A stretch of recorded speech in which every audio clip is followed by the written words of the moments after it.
J'espère que vous allez bien. Moi ça va nickel. Aujourd'hui on est ici pour une nouvelle vidéo Fortnite Battle Royale.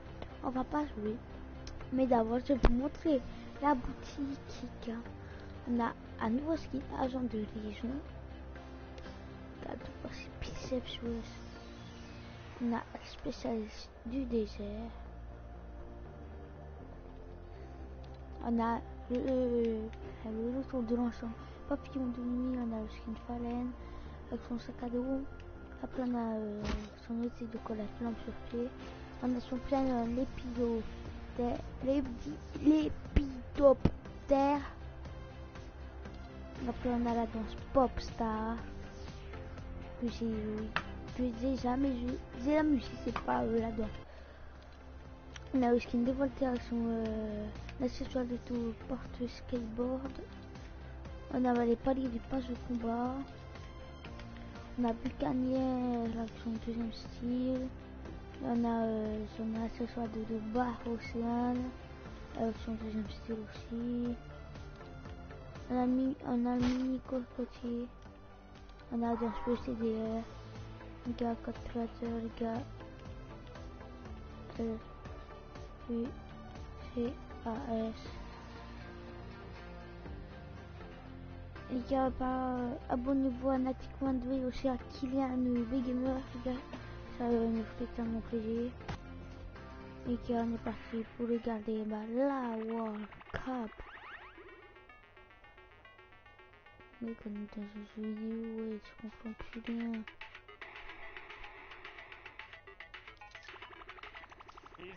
He popped the shadow bomb like he was gonna rotate. He saw the supply crate and then like. I think he thought about it for a second and said, you know what? I already used the shadow bomb. I don't want to make this. I don't want to feel like this goes to waste. So I'm just gonna push for rotation. But you can see in the bottom right hand corner there that supply drop just goes completely to waste. There was no one there. Let's look at the rest of the lobby. Martaz, Crippa, Waldo, Keysant, Orc H, Fool, Bayonne. Mods, Blazin, so many players. Mexi over there in a baller rolling around. Talazito in there and still above storm damage. So if you are rolling around in the ball, you will be getting the ticks going there. Have to play aggression, have to play aggressive going through to turn that off or just tag someone. Knocks in the feet a second ago, I believe, being eliminated by the storm. Looks like that threshold did get to him, down to 31 players. Need one more to go down before Storm Surge is no longer a factor. 94 above right now for Styler, taking quick peeks, maybe thinking I need to get a hit on somebody before it's too late. I'd say back-to-back hits is pretty good there. Picking up an Elin, pushing it to 30 remaining. One through the wall to the right. Quick shot, misses twice, but finds a third.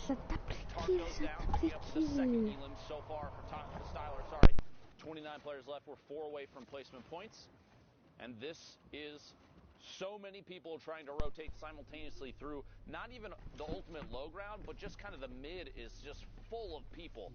Every single layer is a fresh tarp, and you have tons of new builds and a lot of metal coming up. A lot of metal going through it, and you've got to work through the old builds as Prism gets taken down and misses out on the placement point. So now on board here with Haibuzin as he makes his rotation. Mexi out of the baller, picks up Savid. Ghosty gets taken down as well as Haibuzin as he edits down, gets the shot, and then the tick over from the fall damage, I think? No, that player might have gone through. I think that player that he shot actually survived. There was a storm. Oh, it was the other player who went through. Gotcha. Yep. Okay, understood. Full picking up an elimination with fall damage in your feet in the top. 4 elims right now. Haibuzin trying to push up through. Like I was saying, the player builds that are out there right now, so difficult to push through if they're metal. It requires so many more melee hits from your pickaxe to try and break. It's going to slow you down. You're going to take storm damage from it. It's going to put you in a worse position. You won't be able to get to the forefront of the storm while other players are trying to rotate. Next from Loot Boy, looking for a peek shot there. Going to drop out of the box.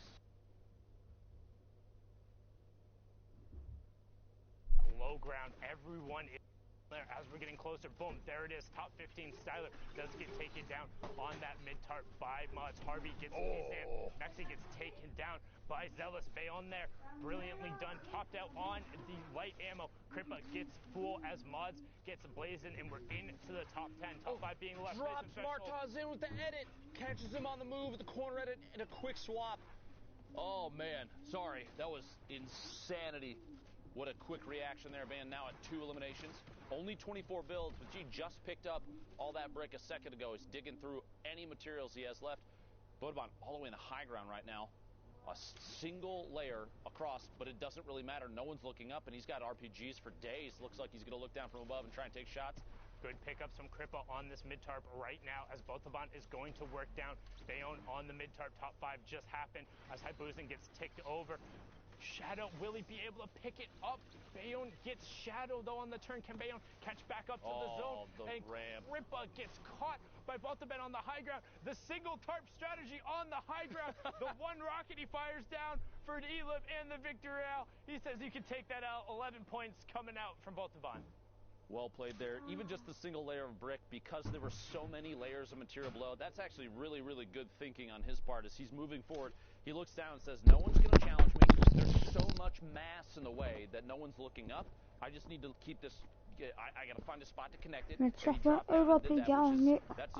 common strategy, especially in duos. Typically, you have players that are one's applying pressure, taking shots at people, while the other drops down and reconnects the build, and they swap roles back and forth. I think we see Tifu close do that all the time. If you watch the stream, it's super common. Zay and Saf, another duo that kind of I don't want to say like made that more prolific, but like watching their bosses. Here's the blueprint for exactly.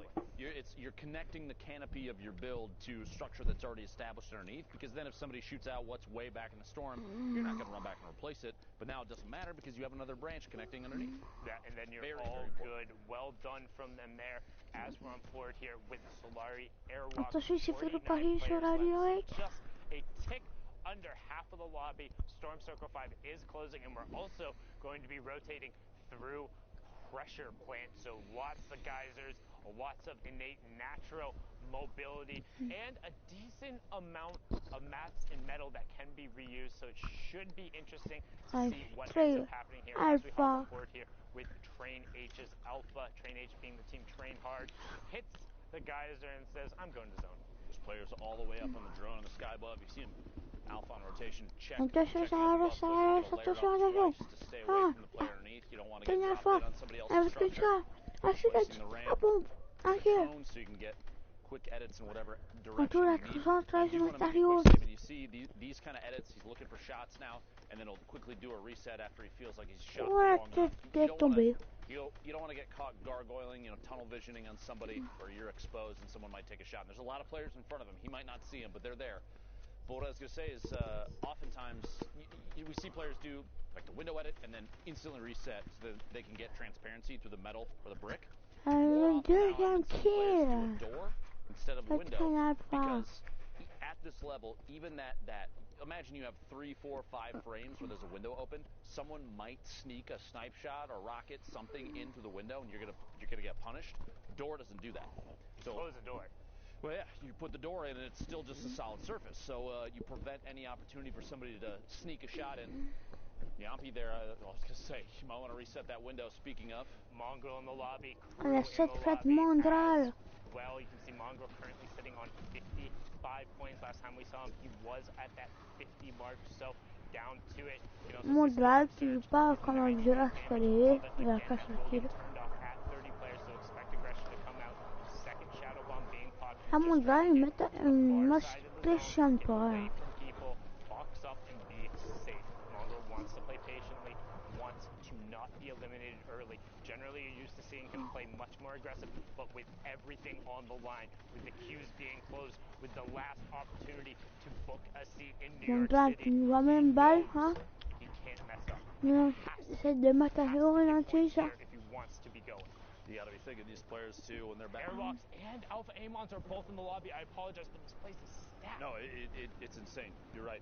I was going to say, players typically, too, at this level, that are watching the queue and watching the leaderboard, they're going to ready up and then they're going to immediately go look to see where they are on the board as they go into the next game. Even sometimes they have a chance during when they're boxed up in here, they'll pull up the leaderboard if they can on the website, something like that, and see if they can find out just how many points they need to make in order to place.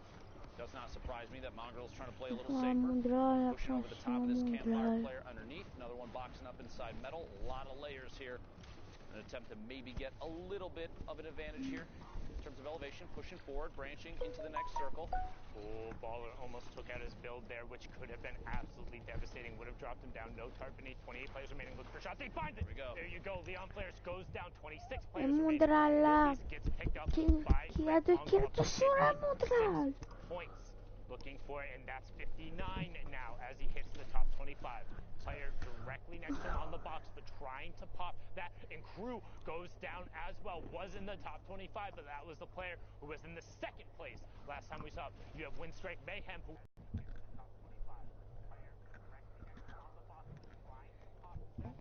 his third elim since we've been watching. Mongo gets another one, picking up Romo as we get closer to the top 15. Airwalks getting some reloads into that combat shotgun, wants to make sure he has every tool available as we push down to the final fight. Airwalks up on the ultimate high ground. ETQ rounding around the storm. Mongo going to challenge on the mid-tarp, and he gets Carrera, and he also gets into the top 15.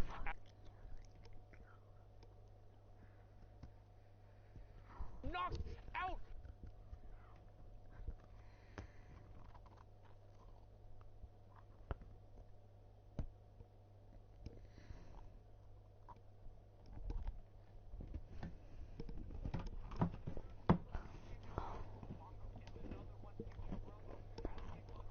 Ça va, moi ça m'a nickel, ok. Et toi?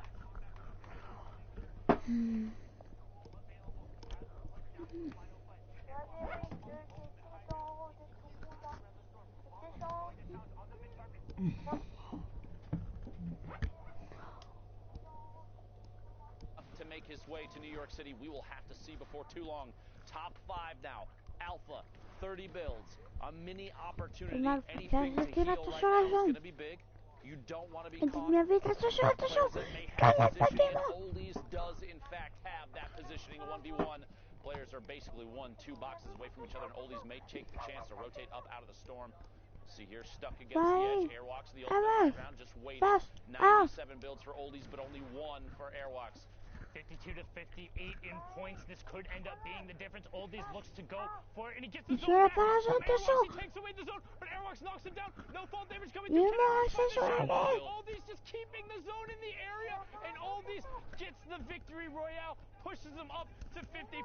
Airwalks falls at 58 with no builds. Imagine being Oldies knowing you just eliminated Airwalks from Survey, Mongrel from Secret. You've got to be feeling really good about that game. A big push for points too. That was, like you said, a very, very stacked lobby. A lot of pressure too, because you have so many players now in these games that we're showing you. You have to remember at home, the ones that we're trying to pick the ones that are best for affecting the leaderboard, because these are the plays that you need to see. This is Europe, by the way, if you're just tuning in. If you popped in a little late, we're trying to push our way through these games because there's so many things happening, but all these lobbies are going to be so intense because everyone is vying for those top 8 positions to qualify to go to New York City.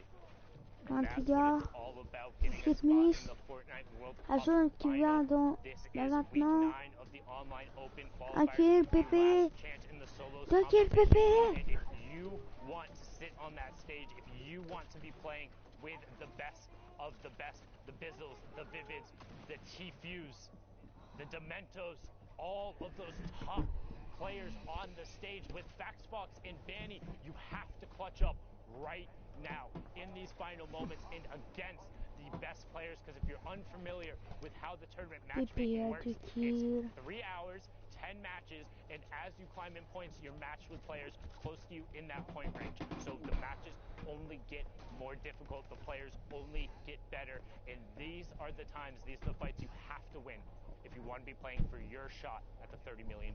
A quick note too, if you're watching, this is the final game for Europe. Everything for these players to qualify for solos from New York City, to play for $30 million on a stage bigger than any stage Fortnite has ever seen. This is the last chance for Europe. There are a lot of fans out there of a lot of these players. Do me a favor. Go on Twitter. Tag your favorite players and show them some love. Keep the negativity out of this. Hashtag Fortnite World Cup, because Fortnite has done something that not many people ever thought would happen. They've put a focus on every player that has played out of their mind.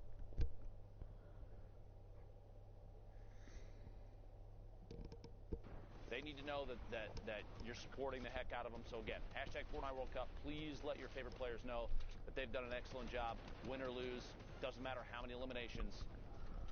All these people have a lot of heart. It's important that they know that. Indeed, a lot of heart coming out from all of these players. It's so incredibly hard to get. I laugh as you say, but honestly, what a perfect name to see pop. Bomb player as he rotates through, getting the shots going. Is on for 3 more players. Way in pushing forward. Lacey Sher gets Bass and then gets traded out by Rasmussen. We have our top 30. So Storm Surge. Yeah.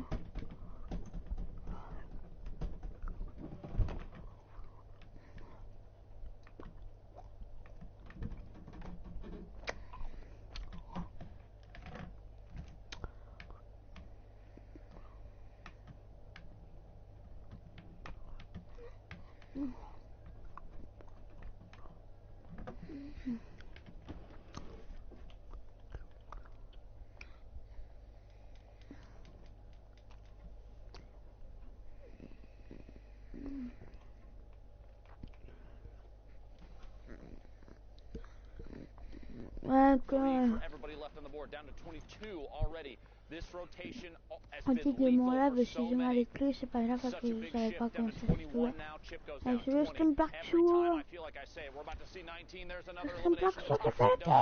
Removed from the game. Blacksuit pushing forward here. 2 eliminations. Don't want to get caught by someone boxing up as we've seen so many times in the past. Trying to maybe land somewhere inside a box with the launch pad. Going to move forward with the storm. Excellent position now. Has a chance to kind of wait and peek back behind. Someone is up above. He's got to be careful there. That edit going to jump up and move on through to the next section of this circle. Still not stopped. We're very close. You look at the mini-map, the blue and white cross over the circles. Once that happens, you know players are going to start boxing up and peeking back for sure. Back-to-back eliminations. No, he only got one of them. Darryl got the other one. That could end up being huge. Like we said, every single one of these interactions matters. Trying to push the envelope and get every elim anyway. Will he be able to find it? He hits the shot. Gets the siphon on to Purge. All of a sudden, Blackstone has single-handedly fragged his way into the top 5. 57 points, but we've seen more. He needs to keep pushing. This is the last match on the server. This is the top 5. Frenzy, Nate, Screaky, Masato, and Blackstone will be closing out the European region. Blackstone right now extending the time route on the Shadow Bomb. He's in the bottom right now, drops down. Nate gets taken out by Masato. Frenzy begins to work, top down, takes 55 fall damage. Blackstone pushes in, hitting Masato in the same box. Masato disengages around the side. Blackstone desperately trying to find the shot. He's everything he can. Top 4, Squeaky goes down as Masato finds it. Frenzy continues working from the top down, but Blackstone needs the space. No builds left on Frenzy. 47 points for him, 57 for Blackstone. This is his chance. Can he get Lestream to the World Cup final? He's looking for it. He finds the first shot. 88. Can he convert? No. Frenzy picks up the elim, but he finds the 30 right now. The elim and the victory royale. 461. But can it be enough? And can he close it out? He's looking for the shot. 49 shield. 85 health. No build. Player. Frenzy gets cleaned up. 61 for Lestream. But will it be enough? Courage. Will it be enough? We will find out, folks. 5 weeks of solo competition have led to this moment in Europe. The queues are done, and now it is time to find out who exactly has made it on through to the Fortnite World Cup Finals. Who will take up those final spots in the European region. I think it's time to take a look. Here we go. Ladies and gentlemen, first off, congratulations to Andretta, who throughout the entire day was in that top spot. Crew, Skype, Light, Mongrel has made it on in. Was what everyone was wondering if he was going to do it. Yep. People had high expectations. He clutches in the end. Des résultats, donc c'est quelqu'un qui a passé 10 000 $. C'est Niva Andreda, Sky Triple $, VSV, le parle avec 8 000 $, Light, le parle avec 5 000, retraite modérale 4 500 $, MQ 4 000, Linkin Tick 3 500, Stone Black Shoes 3 000, Zulo 2 500 $, Fnatic, Convoque 2 000 $. Pour l'instant, on a nos 2 éliminés. I'll start over here. Start over there. Boop. There you go. Andretta made it. Crew made it. On It's the a middle one. Skype J'aime made Skype it. avec VS, Light. Muffin, on Mongrel. a ce traitement In the middle. MQ and finally Teak and wait. Stone la saison. There you go. Stone Black Shoes, ça aura l'air d'être chaud. In incredible stuff. Europe was an insane day today, just as we expected. High level lobbies, tons of people left all the way to that 5th zone. But here's the beauty of it, folks.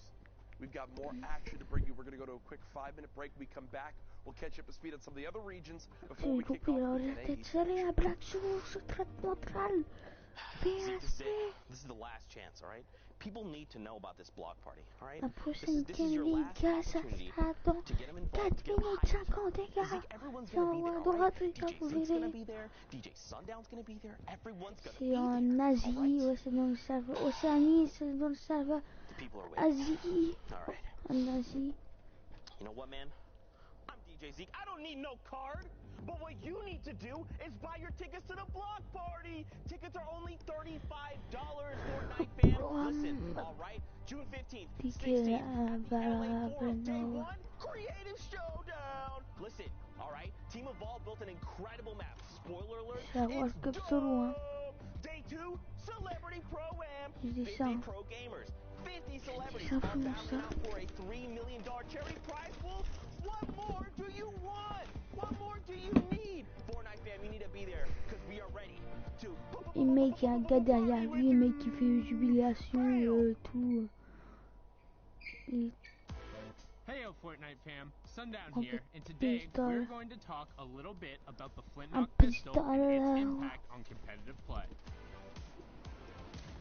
The Flintlock pistol is a great addition. Sometimes it'll just change the course of a fight. The things you can do is insane. You can get height with it. So You can shoot pretty far. You can almost use it as an AR at the beginning game just to get one shot. It'll hit for like 80, 90 in the body. And this is looking really good for Hardfire, but the Flintlock is going to get the high ground. Nikiva, Flintlock is a common and uncommon weapon that uses heavy ammunition.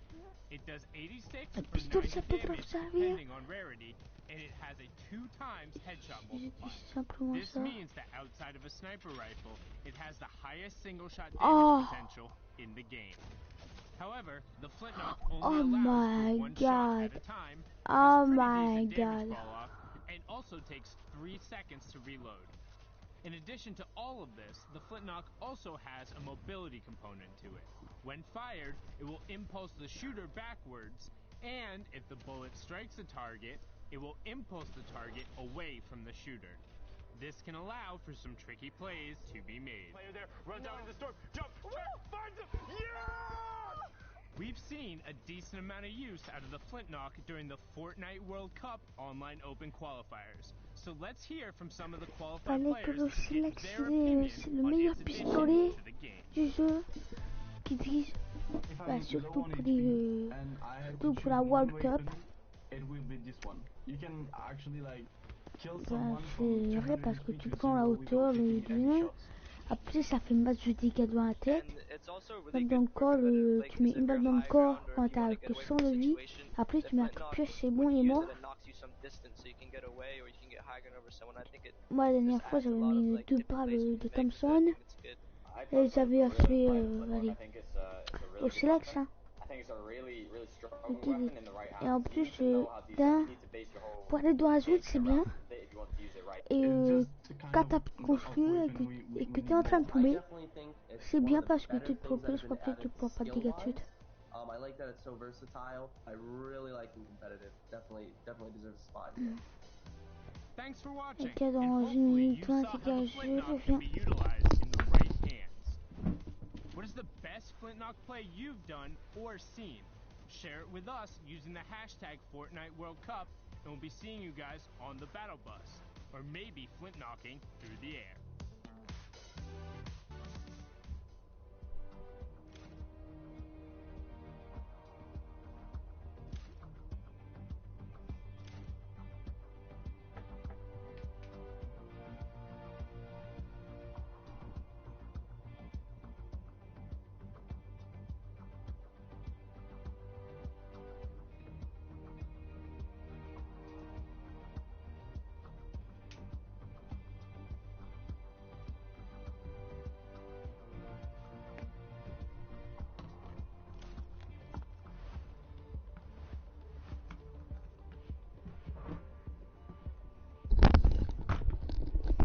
Ouais, les potes.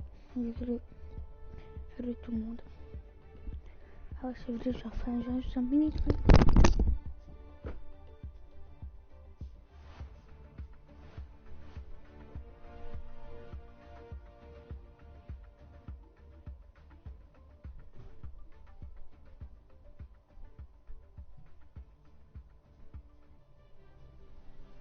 Ladies and gentlemen, welcome back to the Fortnite World Cup. This is the final week for solo qualifiers, so if you're trying to make your way to New York City to punch that ticket, now's the time to do it. If you miss out, that'll be that.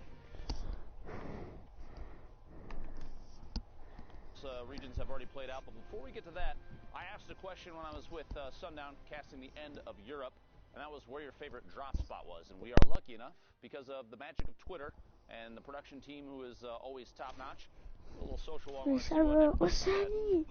about everything. I just want to put this out there immediately. Truth agreeing that Viking Village up top, one of the best in the game. Disco, Frosty Dusty, Jung Junction, when running solos. Plus, this is a hot spot. Vous pouvez aller sur le Racetrack, Twitter, Lazy Lagoon, the block. Honestly, we're seeing that more and more. A lot of players are picking it up. Mega Mall, surprising to me, one of the biggest landing zones on the map right now. We've seen it également des fois je joue manette. constantly swamped with players. Et la plupart du temps je joue manette.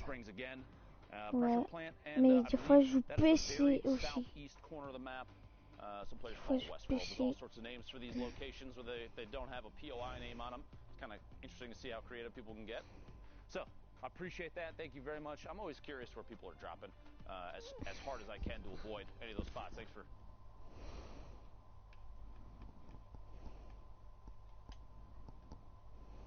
everything happening. I need some players to give me some insight. And those players, in this case, would be Monster D-Face and Zeke.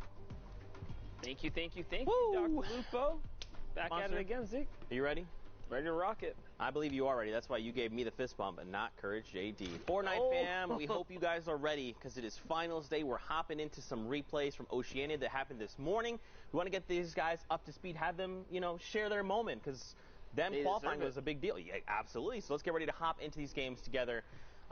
Is there anything you're excited about? You looking forward to, Monster? I mean, I'm looking forward to just watching all these games unfold. I follow like every competitive player on social media, so to wake up to my peers, kind of happy that they pushed through, or unfortunately, sometimes you get the other tail end of that. See their errors where things kind of didn't fall in line for them. Because at the end of the day, no performance is perfect. And when they kind of go back and really look at it, a lot of times you spot your own errors, so it's kind of crazy how much Fortnite has developed and evolved and how much more room for perfection there is in this game. For sure, man. I mean, we can always be getting better, not only in Fortnite, but as humans, and of course, at our ability to eat chicken parmesan, because I will never be able to eat it as incredibly as Courage JD can. 44 players currently. Graciously. Yeah, he's voracious with the food. 44 players here at Storm Circle 5. We see this all the time, right, Monster? That was a great pickup of Magsy there in midair. But we see this all the time. Finals day is very different than Saturday's qualification rounds, right? Saturday's semifinals are typically very elimination heavy. Finals, they know what's at stake. They know they have to play conservative, play for points, play for placements, and that's what we're seeing now.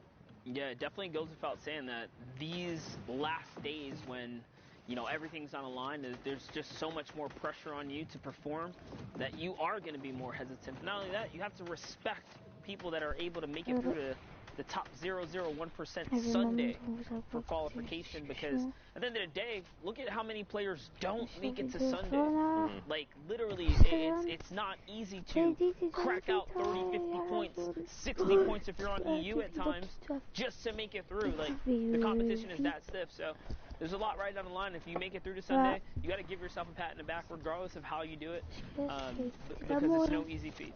And if someone makes it look easy, just understand that guy is miles ahead of the competition. Yeah, for sure. And I think even if you don't qualify, right, there's always going to be events going forward in the future.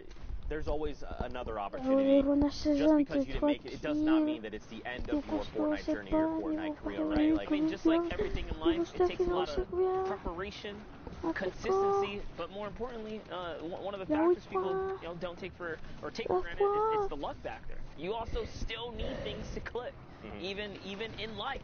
And things are clicking right here. Scopes Rebel goes down. Nice little shot from Rona season. We saw did pull through. Yeah, that's right. Rona, a.k.a. Sazman, taking that #1 spot over in OCE. He's already on 4 eliminations, so this is probably his maybe second game, right? Because he has 10 points here, and we're not even top 5, has the 4 eliminations. And he's hard, so his game before must have just been his initial game. So 6 points total.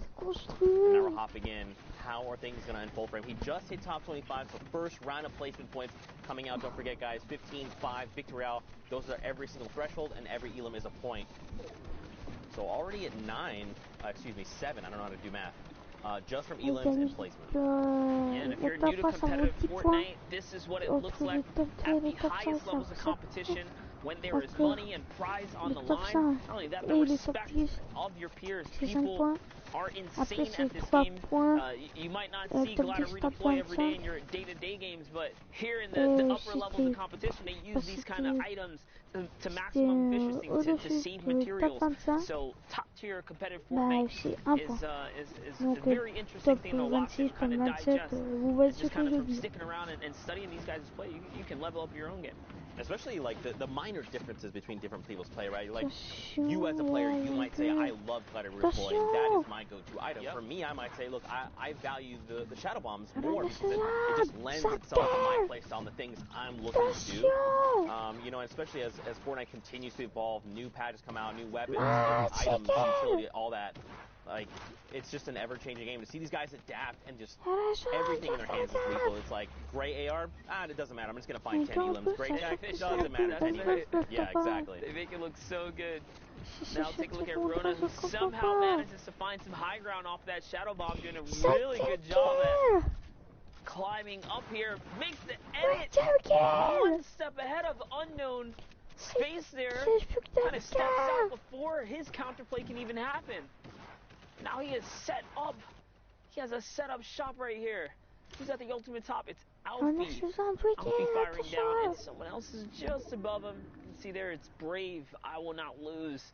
He's got the ultimate high here. Alfie says, you know what? I want no part of that. He is coming down into Rona. See what Rona's going to do with these final moments here. He steps into another player. Block 120. Such a tight crosshair to hit these shots. Gotta respect the aim here. And the consistency, Zeke. This is what separates Sazman from the rest, right? There's so much confidence behind his play, and this is what I love talking about, because that's what resonates with me, is how confident you are in the moment of things happening, right? Just look at this. Not building. He has 13 builds, so it's not much, but he doesn't need to build. He knows what's going on. He's dictating the tempo of this game, right? Right now, Sazman is on that lowest level. Bray is up above. And now, I mean, Sazman's got 10 elims, all right? This is huge. He's going to try and go against Bray. Now, Bray does have more materials, 35-2, but now they're saying, you know what, toe-to-toe. Can Sazman line up the shot? He actually drops down below Monster. This engagement didn't even pan out. Is he going to be able to get him? Is he going to be able to break these builds and bring him down to him? You saw Rona season was just trying to stick it all the way through. And Rona season is Sawsman, guys. For those of you guys just tuned in, so these final moments are here, are everything. He's looking to get these low ground peaks. He's got the storm in his favor. He's still tracking with it, and he hits every shot, every single peak, every moment, every pixel goes to Rona. And that's not going to talk about dictating the tempo, right? It was Rona who's telling everyone else in the lobby, this is what we're doing now. Because you saw the player above. They had health advantage. They had shields. Sawsman didn't. He was down to, what, like 50 HP and then pops the slurp.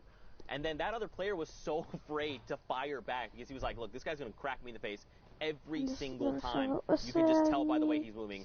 He's confident. He sees that win. And that's what I was going to say. Like, it's so funny that even with the high ground, sometimes you can just tell a good, like, low ground warrior will poise up in such a way that you're like, dude, if I, like, look over, like, he's going to shoot me. Like, you know what I mean? Yeah. Like, you just know. So in those final moments, you kind of just knew, man, he was going to get shot. And, you know, hate to see it not be able to clutch up. But on to the next, guys, is ORNZY. Oranzy. I think that's making me, like, sending me back into my previous Fortnite games. Know, where it's right? like, I want to fight a guy, and I'm like, this guy's crazy. Like, why would he do this? Yeah. I'm just gonna get this guy, and then he just completely demolishes me. Like, he is crazy good at Fortnite. That's what was going on. Now look at this. Got 2 pickup. My goodness, 3 elims just like that. Now keep in mind, he's outside of top 25. So he's got to be a little bit careful here of how he navigates. Again, on the right side of your screen there, you see Sawsman, again, the person who qualified from OCE. His name currently is Rona Season, a.k.a. Sawsman, just to make sure you know. But look at this loadout, dude. He's looking good. One of the underrated things about the minigun is the extreme high fire rate. It might actually have the highest fire rate in the game when it's fully cooked. And because of that, it can really punch through builds, even if you're trying to stay on defense. So if you guys haven't given up the minigun a swirl, I should say, try and pressure someone down when they're in the box with it, and let me know if you pierce through the turbo build to get some shots. But don't forget, guys, we're tuning in straight with the OCE games here, which already kind of developed over the evening here at the Fortnite World Cup. Players have already punched their tickets to New York City. This is the last solo opportunity. Next week will be duos, but today it's all about the solo action. You can find yourself in the Big Apple. Big Apple for a slice of pizza, like Golden Boy likes to say. I don't know why I like to keep perpetuating that, but here we are. For a slice at 30M. Yeah, there you go. You know, something really cool about Rona's loadout, look at this. He's actually maxed. We were able to see his max count there for a little bit. He's completely maxed on everything. He actually has extra metal laying close by. Max rockets with the 12. Completely great AR. Look at this. 650 rounds of small ammunition, 130 slugs, 8 deploys, a single shadow bomb. Sure, you know, he probably wishes he had 6. But this is a loadout you want to make plays with. He's going to send shots over to the player, trying to get in. Lucas is going to get caught out, making rotation. And that elim puts him in the top 25. He is there, knocking on the door here. And this is how this journey unfolded to make it through to the Fortnite World Cup. Every opportunity that he has to take someone out, you can see he's singling out players and taking advantage of the positioning, but hopping around the map. These are some other players' journey as well. Ariel here, looking for the heavy snipe, finds a weak opportunity in the build. Whoever that is up above him is going to manage to connect the structure, but Ariel, nice little cone up, he's trying to go for it. He's really trying to get a piece of this high ground here. And now he disengages the pursuit, but is still tunneling on by. That's good though. You know, if you don't have all the information, it's best to not try and go for the play, especially in finals. If this is, you know, semifinals, go for it, right? Like at worst, you're just set back a game, you could re-queue and everything's okay. But in finals, every single interaction does matter. So for Ariel, you know, he could have potentially challenged for that high ground, but it's like, I just kind of use my heavy snipe. I don't have that key to all doors. Let me just get myself to safety, take a moment, reload, gather more information. And because of just that slight pause, look, he's now in top 15. He's found an elim which he was hunting for before. He just finds it in another place. And now he's still just continuing. He picks up a rift to go as well. Heavy snipe going to be picked up too. So now, I mean, Ariel's in a great spot right now. Yeah, for sure. That nice little mat replenishment, catch the elims, and throw him back in the running here to try and see if he can squeak out a victory. Up at the high ground, we have other things unfolding. Kalen goes down to Samurai. Sosman still alive in the mid-tart, putting down pressure. Squall's in a campfire here. That's a signal to the rest of the lobby that, hey, there's someone weak nearby. Sosman hears the shadow bombs kind of thrown all around him. What's he going to do here? He's just on the hunt. OCE region specifically requires you to get a ton of eliminations if you want to be number one. There's only one spot up for grabs. And there it is, another player nearby. That's all shield ripped off. He's going to push that. Sees a player above him. He does see a player above him. He's going to try and maybe make something happen. But look, don't forget, he still has every single rocket. Nice rocket right there. 12 rockets. This payload is about to just destroy builds all the way around. And look, Ariel as well up on the high ground has them. So the first rocket from Ariel comes in, and then Sosman's second finds an elimination. Another rocket from Ariel up on the high ground. And look at this. Down below, they're just desperately trying to keep their...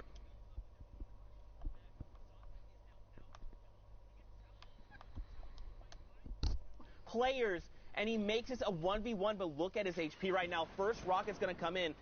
How is he going to pull this off, Monster?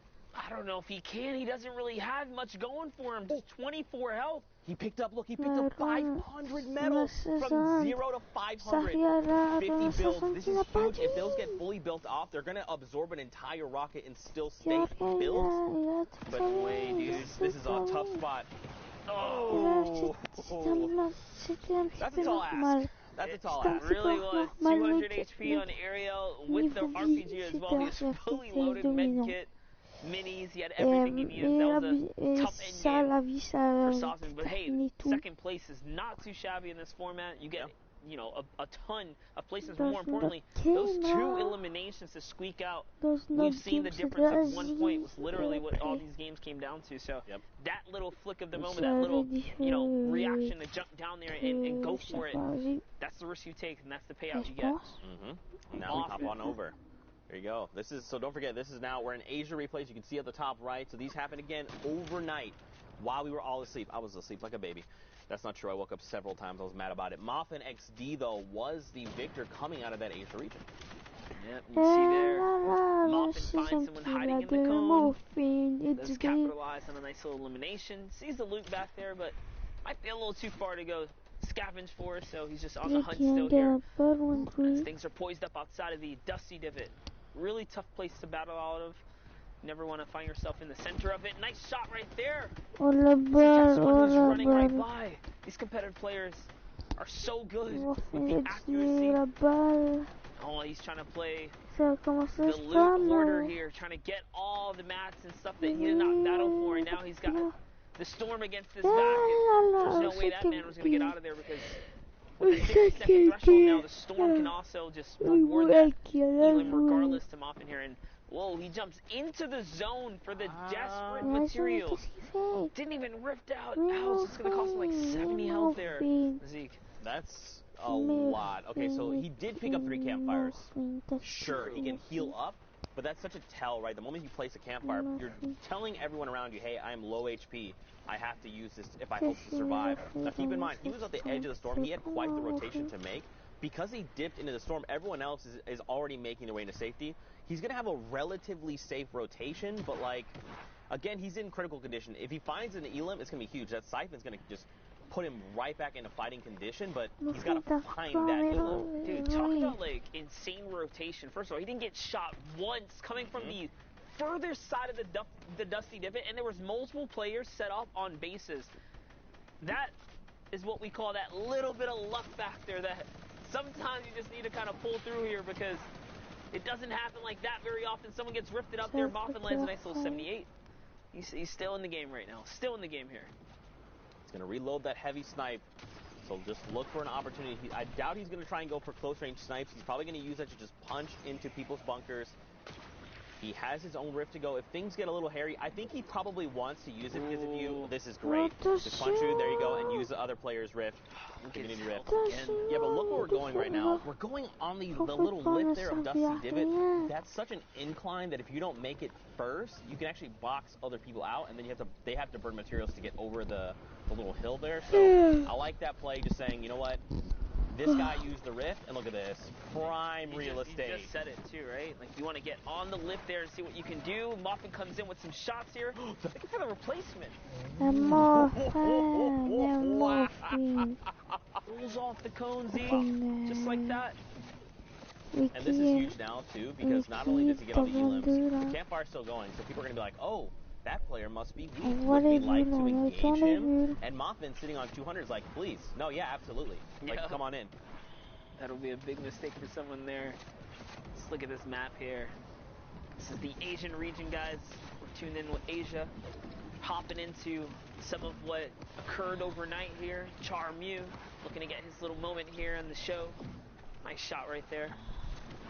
Oh, man, Char gets hit with the Shadow Bomb. Don't forget, guys, that animation, while you're in Shadow Bomb as well, you're vulnerable. You are very vulnerable. You have to be careful of your surroundings. You can take damage. You're not invincible in the Shadow Bomb.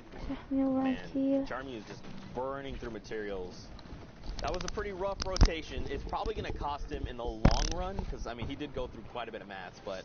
you know, Monster, I like to pose this question. I've already posed it to Fuki. I've posed it to Kitty. You know, you guys are members of the community. You've taught so many of us different things. You know, you've got a podcast. In case you know who Monster Deepface is, go send him a follow. He's incredible. But you've been in situations like this, right? You've played in Summer Skirmish. You've played in, I think, Fall Skirmish as well, right? Yep. You know, we went to Korea together to watch the Korea Open. So you understand what these players are thinking. For maybe people that are kind of new to Fortnite, that maybe this might be their first time tuning in, you want to just break down some things for them. Yeah, like for instance, like rotations. Like what is Metsua thinking right now as he's barreling toward trying to keep himself safe, right? Yeah, well, like, obviously, initial threats, right? You want to handle everyone here. Nice little trap play. So just even every single decision can be broken down. The way they use traps, a lot of these players, you want to double trap left and right wall, so you cut off all plans for escape. Right. Something small like that. Here, editing his way down, right? He does not have an escape plan. That elim right there is going to give him the launch pad, of course, to get the escape route off the high ground, but just recognizing height differences, the way competitive players play zone, they typically like to hug the zone. They never give too much, they don't take too much real estate in the end moments. They take their time and kind of hug the zone instead. Flirt with that storm line. So many little different things that come into competitive play, and you can really just nitpick and break it all apart. It's so crazy in the highest levels. Yeah, I just love talking about that stuff. I'm not great at articulating my thoughts with that kind of stuff. I understand what's happening. I'm like, oh, I'm trying to tell you a thing. It happens so quickly, especially in Fortnite. But that's one of my favorite parts about it is just like the action, the APM, the actions per minute in Fortnite is unparalleled to any other VR I've ever experienced. And that's what really draws me to this game specifically. So we are looking at Moffin, who pulled through, man, took it right underneath the feet of people like Aim Hero that Zeke and I had. We had the pleasure of casting it at South Korea. He crushed it. Yeah. We saw Sinnoh out there. We met him. We met all, dude. It was like so surreal, dude. Yeah, right? Dude. I remember that story that what happened so vividly. We met him because we were like, we're like in almost like a green room waiting to go. Yeah. And we saw players around us, and Aim Hero was like, he popped in the room, and we're like, oh, hey, like, hi. Matter of fact, remember, there was like this divider, we were standing over it, and they were like, Zeke, I love you! And I was like, wait, what? And they were like, yeah, you're Zeke, and you're Monster Deepface. And we were like, wait, first of all, congratulations, Moffin XD. You know, we know you're the victor, and that is exactly why 11 eliminations and the victory royale. 21-point game, massive lead for him. But yeah, I remember, and then they just called us out. They're like, yeah, you're Monster, and you're Zeke. And I was just like, what the heck? That was definitely crazy to think outside the country. Yeah, that was what was we're out the country. This is Fortnite on a global scale here. Man, how it's so crazy. That was like at the beginning of the year. Now here we are, dude. Yeah. We have not made a full year casting Fortnite yet. This thing is just like exploded. Oh goodness, the snipe coming out! We're about to snipe. Wow, what a massive shot coming out of Moffin. Look, check this out. 31 players left. He's already on 6 eliminations. This guy is crazy, and this is who is going to the World Cup Finals. This is the level of play we will see in the finals. Yeah, Moffin's going to have to bring it. When you put a player who's only experienced one region, let's just say, against the likes of the rest of the world, who knows what region is really going to come out on top. Keep in mind, too, though, guys, you know, EU and the American regions, the European and American region, will, of course, have a larger presence just off of the sheer numbers. So it is going to be interesting how the top 20 turns out, especially considering, you know, some presence a little less than others, but I mean, all these guys are equally skilled. That's right. In some capacity, they're all deserve to be there, all of them. And you know what's funny too is we interviewed, in case you missed it earlier, go back and check out the VODs. We actually interviewed Sosman, the winner from OCE. And, you know, he was just basically explaining, like, you know, we asked him, how do you feel about going into the Fortnite World Cup Finals? And he was like, oh, you know, OCE plays differently than NA does. And it's going to be interesting for me going to finals and competing against that because we just play so differently. So I almost, in my head, like, I just imagine everyone kind of playing their own game going into finals. But at the same time, like, you got to think this is a $30 million prize pool. This is huge. You know, the biggest stage ever. For different places. I mean, but that goes against everyone else too, though. Sure. Because that means, like, oh man, just think about it. I think finals gonna have its own meta. They're gonna have a style, and of course the pressure's gonna be high, guys. I think the real question is who's gonna have the confidence to take a fight and win a fight. Like, who is straight up gonna have the confidence and just be like, you know what? I don't respect your builds. I'm pushing you. Like, who's gonna be that guy, right? Because that's really what it comes down to. If you are confident like that. That's why you see people like Bugga, Dubs, Clicks, Great Stompy. They were like, what?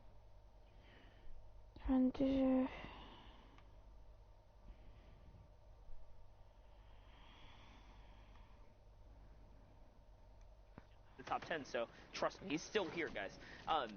That's what they do. They just do crazy plays. Yeah. That's actually something you taught me way back when, is you cannot... let's say it's just Zeke, me, and I'm in this game somehow. I don't know, it's Martin in this game.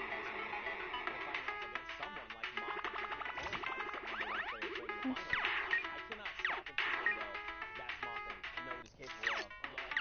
I just have to go, it doesn't matter who that is, I just have to play my game. I have to play the very best that I can. And at the end of the day, that's all I can ask for, right? Like, the moment you stop and think, that's Tfue, I think, that it's already too late. You've already made the error, right? Like, you can't stop it. And some people can't. They're like, okay, I know that's Tfue. I know he's going to try and probably do this based on what I've seen and the information I have. But if you're just sitting there and thinking like, oh, man, that's Tfue. I don't know if I can fight him. Like, no, you can fight him. You've made it to finals for a reason. Take the fight if you think you can. Yeah, right? It's also going to get crazy, too, because for Fortnite World Cup, if you guys don't know already, we're going through full games. The early game story, the contestation, the points of interest, who likes to land where the best going to be at that point, right? Things are going to change, and the game is going to be played in a way that we have not seen yet. And that's what excites me the most, is that we're going to see 100 of the world's best under one hub, the Fortnite World Cup. Oh, man, I Finals. can't wait. I can't wait. And to see all the Fortnite fans there as well, kind of cheering on the people they support, it's going to be Are you ready amazing. to feel the crowd's energy? I'm going to cry. Rip through your body? I'm going to cry, dude. It's literally you're going to feel the vibration of the entire stadium. Just erupt when incredible plays happen, you know. Oh, man. Man. Ooh, dude. Chills, dude. Chills. Chills, dude. Oh, yeah. We just fist bumped. You guys didn't see it. Fortnite fan, we had a little bit of a moment there. We hope you had that moment with us. Hashtag Fortnite World Cup. Are you ready? Are you hyped for the Fortnite World Cup Finals in New York City? Alter Ego here finds an elimination, cracks that player. Now, this is his first elim. He's probably hoping for more, right? At this point, he wants as many points as possible. So he's going to look to probably play a little bit more aggressive, right? But look at everyone else. Moffin, the #1 player who came through for Asia, is in this lobby, and he's dominating the high ground. 12 eliminations, by the way. He has just been shutting it down while we've been chatting up the storm here. Moffin going for the high ground. He's holding it.